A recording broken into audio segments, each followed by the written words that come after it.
الله الرحمن الرحيم الحمد لله رب العالمين والصلاة والسلام على أشرف الأنبياء والمرسلين وعلى آله وأصحابه وسلم تسليما مزيدا ثم أما بعد أخوة الكرام السلام عليكم ورحمة الله وبركاته.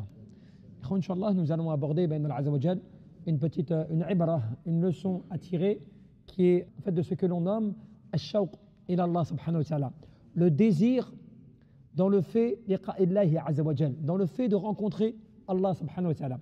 Parce qu'en réalité, tu sais, l'adorateur d'Allah subhanahu wa ta'ala, il doit avoir en lui le désir de vouloir rencontrer son Seigneur. Sinon, si tu n'as pas de désir, qu'est-ce qui se passe? Tu n'es pas motivé, tu n'as pas de volonté, tu n'as pas de courage. C'est comme cela que le prophète sallallahu alayhi wa sallam te disait quoi? Ihris ala ma yanfa'uk wasta'in billah wa la ta'jiz. Efforce-toi à faire ce qui va être utile pour toi. Recherche l'assistance de ton Seigneur et ne faiblis pas, ou bien ne fais pas preuve de paresse. Et c'est comme cela que Al-Allama Ibn al-Qayyim, qu'est-ce qu'il vous disait?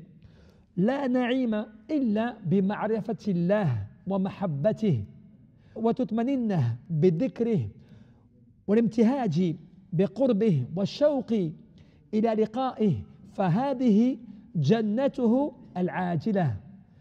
Le fait, il disait, il n'y a pas un délice qui ne soit meilleur que le fait de connaître Allah.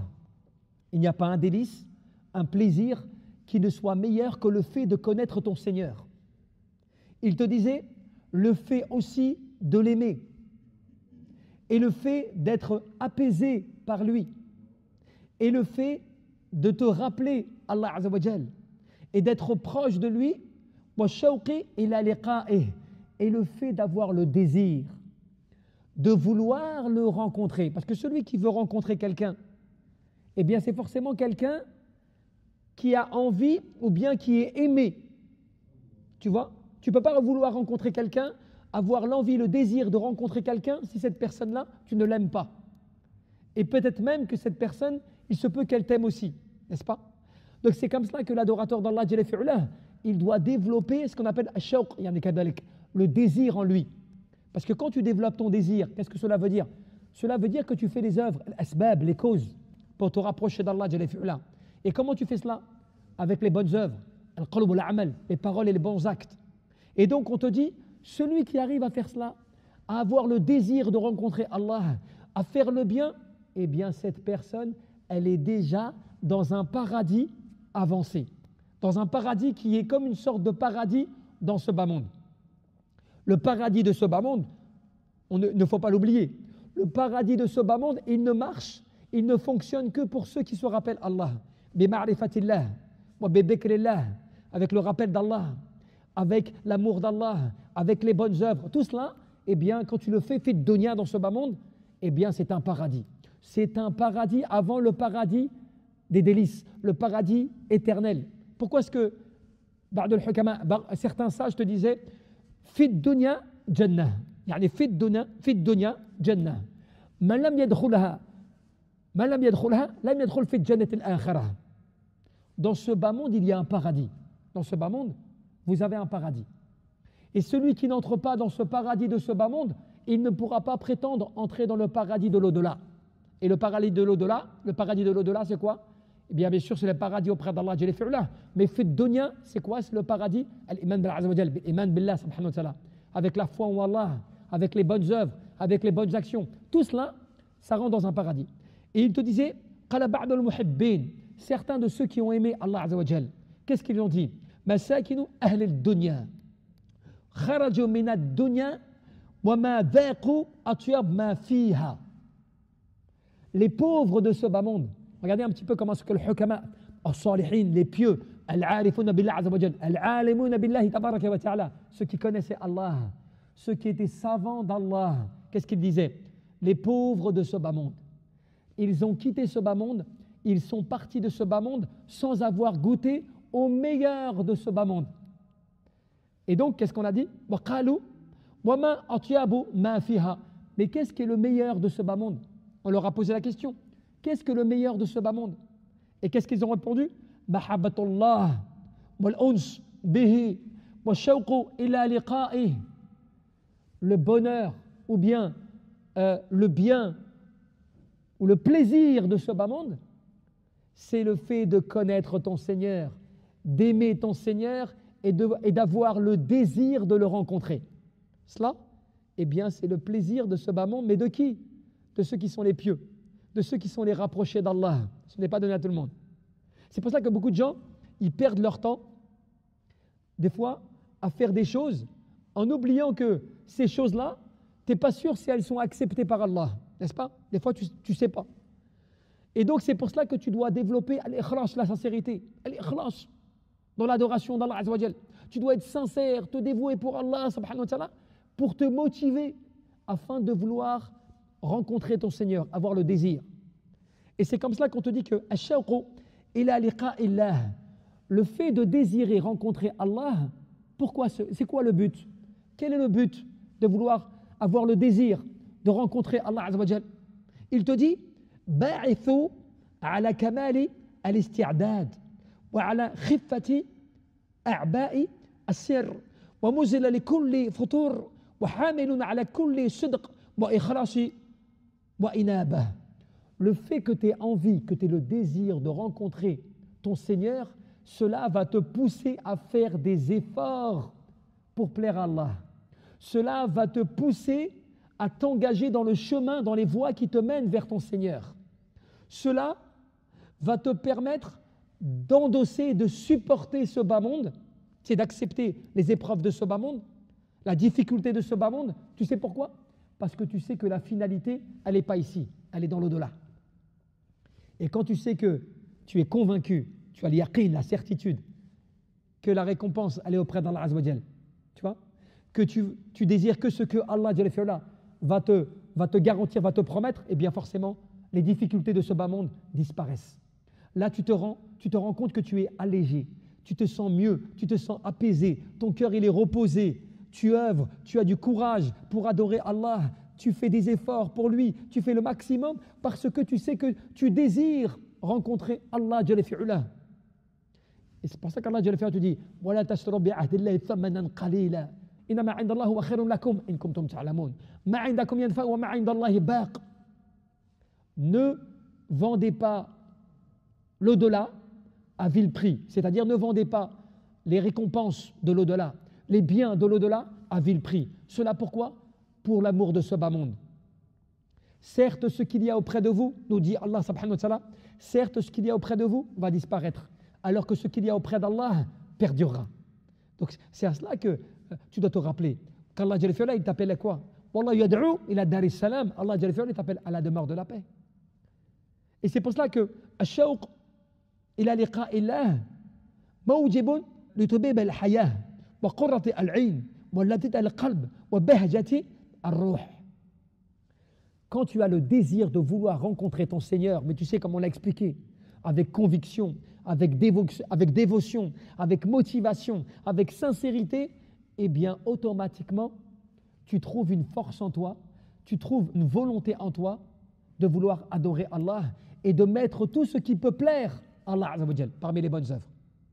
Tout ce qui peut être utile, tu vas le faire, comme dans le hadith. Ihris amala yanfa'uk wasta'in billah wa la ta'jaz. Efforce-toi à faire ce qui va être utile pour toi. Et qu'est-ce qui va être utile? Les choses de l'au-delà. Tout ce qui va être pour l'au-delà. Recherche le secours auprès d'Allah et ne fais pas preuve de fainéantise, de paresse. Et regardez bien ce que disait le prophète dans une de ses invocations.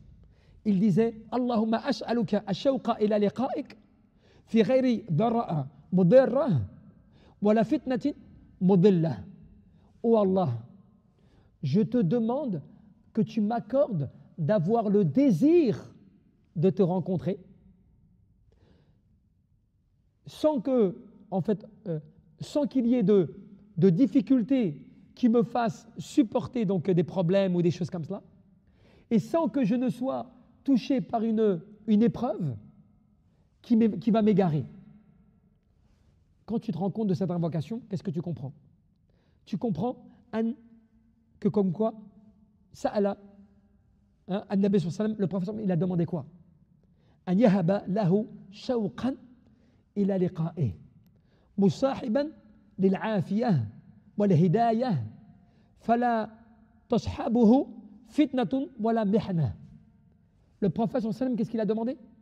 Il a demandé à ce que Allah il lui accorde la volonté, le désir ardent de vouloir le rencontrer, d'être dans une bonne situation, c'est-à-dire de ne pas subir des conséquences mauvaises qui pourrait y avoir dans ce bas monde, mais encore dans le fait d'être guidé, d'avoir la droiture et de ne pas subir des épreuves qui vont le mettre dans des épreuves qui vont l'égarer ou qui vont t'égarer, tu vois, comme cela. Subhanallah.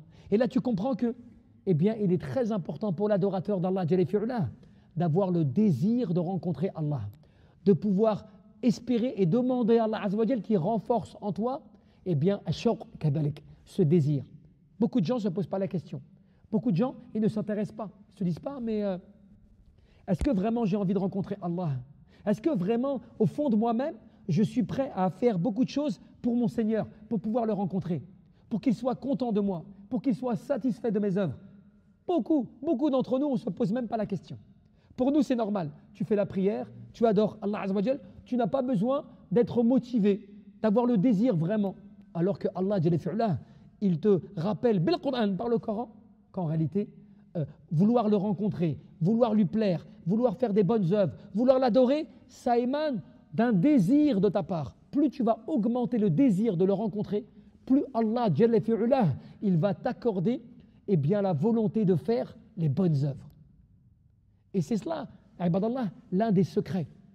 Parmi les secrets de l'adoration d'Allah, subhanahu wa ta'ala, c'est que tu aies envie en toi, dans ton cœur, de rencontrer Allah, subhanahu wa ta'ala. Que tu ne sois pas négligent. Quand des fois tu fais les prières, il y a des gens qui viennent faire les prières, il y a des gens qui participent à des sermons, il y a des gens, des choses comme cela, qui œuvrent. Et pourtant, en eux, il n'y a pas beaucoup de motivation. Ils ne veulent pas faire beaucoup d'œuvres. Ils ne lisent pas beaucoup le Coran. Ils ne font pas beaucoup de nawafid, de prières surrogatoires. Ils ne font pas grand-chose. Ils adorent Allah subhanahu wa ta'ala, ce n'est pas le problème. Mais ils n'ont pas le désir, tu vois, d'augmenter leurs œuvres, d'augmenter leur adoration. Pourquoi? Parce qu'ils n'ont pas développé dans leur cœur la volonté de vraiment vouloir rencontrer leur Seigneur. Parce que quand tu veux rencontrer Allah, c'est que quelque part, tu penses aussi que tu fais partie des adorateurs, des serviteurs d'Allah, des dévoués à l'égard d'Allah subhanahu wa ta'ala. Et donc quelque part, tu espères sa récompense. Tu veux la récompense d'Allah. Donc qu'est-ce que tu fais? Tu fais des efforts. Et là, tu te rends compte de la différence. Comme au travail, quand quelqu'un il travaille dans son métier, il est capable de faire beaucoup d'efforts parce qu'il sait qu'à la fin, il peut avoir peut-être un salaire plus important, avoir des primes, avoir une augmentation. Donc quand il est motivé, qu'est-ce qu'il fait? Il est capable de faire des heures supplémentaires, de travailler le jour comme la nuit, de travailler le week-end. Tout cela pourquoi? Parce qu'il est convaincu qu'en faisant des efforts et en ayant le désir d'augmenter sa paye, eh bien, il va avoir des récompenses comme cela. Eh bien, il va avoir le retour de ses efforts. Pourtant, c'est pour des affaires mondaines, c'est pour ad-dunya. Alors imagine, pour ton Seigneur, Allah subhanahu wa ta'ala, quand tu te dévoues comme cela, tu as le désir de le rencontrer, tu l'aimes à vouloir le rencontrer, Allah il t'aimera à vouloir le rencontrer. Allah Azza wa Jal, il va mettre dans ton cœur la volonté de vouloir le rencontrer. Et elle va se traduire comment? Fait dunya dans ce bas monde? Par les bonnes œuvres. Tu vas augmenter les bonnes actions, tu vas lire plus le Coran, tu vas faire plus d'aumônes, tu vas avoir plus d'envie de faire des adorations parce que tu désires rencontrer Allah subhanahu wa ta'ala. Un des secrets parmi les grands secrets, et tu te rends compte pourquoi le prophète Mohammed sallallahu alayhi wa sallam, il a invoqué comme cela, dans cette invocation, oh Allah, accorde-moi ash-shawq liqa'ik, le fait d'avoir le désir de te rencontrer. Il demande cela dans une invocation. Le meilleur des, tu vois, la meilleure des créatures sur terre, le dernier des prophètes, le modèle des êtres humains, eh bien, il invoque Allah à ce que Allah augmente en lui le désir de le rencontrer. Donc c'est comme ça, ibadallah, négligez pas ces questions-là, parce que cela fait partie aussi de ce qu'on appelle at-tawhid, l'unicité d'Allah. Par le fait que ton cœur, tu le développes à adorer Allah Azza wa Jal. La concrétisation de l'unicité d'Allah passe aussi par le fait de désirer le rencontrer ardemment, qui fait partie des hauts niveaux, des niveaux de l'adoration d'Allah élevés, tu vois, qui va t'élever auprès d'Allah Et qui dit auprès d'Allah, dit aussi auprès des anges. Tu vois? Wallahu a'lam. Tabaraka wa ta'ala.